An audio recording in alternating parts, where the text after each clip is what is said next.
அஸ்ஸலாமு அலைக்கும் and welcome to our channel. So பார்த்தீங்கன்னா இப்போ வந்து மார்னிங்கில் ஒரு ஃபைட் நடக்குது. அது என்ன அப்படின்னு பார்த்தீங்கன்னா கேர்ள்ஸ் டீமுக்குள்ளார தான் வருது. ஸோ என்ன சொல்கிறாங்கன்னா ஒரு டாஸ்க் வைக்கிறாங்க. ஸோ வந்து எப்படின்னா பாய்ஸ் டீம்லேருந்து ஒரு ரெப்ரசன்டேட்டிவ் கேர்ள்ஸ் டீமுக்குள்ளார போய் பாய்ஸ்க்காக விளையாடணும். அதே மாதிரி கேர்ள்ஸ் டீம்லேருந்து ஒருத்தவங்களை செலக்ட் பண்ணி ஆப்போசிட்டில் இருக்க பாய்ஸ் டீமுக்கு அனுப்பி கேர்ள்ஸ் டீமுக்காக ப்ளே பண்ணுறதுக்கு சென்ட் பண்ணணும். ஸோ வந்து 2 டீம்லேருந்து ஒரு ரெப்ரசன்டேட்டிவ் வெளியே வரணும் அவங்க டீமுக்காக விளாட்றதுக்கு.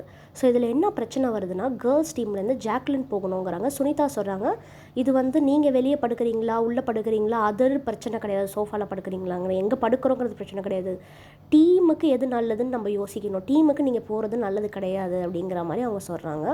ஸோ அது ஒரு ஃபைட்டாக இருக்குது. அதுக்கப்புறம் பார்த்திங்கன்னா பவித்ராவை செலக்ட் பண்ணுறாங்க. பவித்ராவை செலக்ட் பண்ணதுக்கப்புறம் ஜாக்லின் வந்து பவித்ரா வந்து வேணாங்கிற மாதிரி திருப்பி ரீ ஓட்டிங் வைக்கிறாங்க போல இருக்கு எல்லாரும். அப்போ ஜாக்லின் சொல்கிறாங்க இவங்க பாவங்கிறதுனால லைக் இவங்க போகுனா பாய்ஸ் டீமில் வந்து இவங்களுக்கு பாவம் பார்ப்பாங்க பவித்ராவுக்கு, அப்படிங்கிறதுனால தான் அனுப்புகிறோம் அப்படின்னு சொல்லிட்டு எல்லாம் சொன்னாங்க.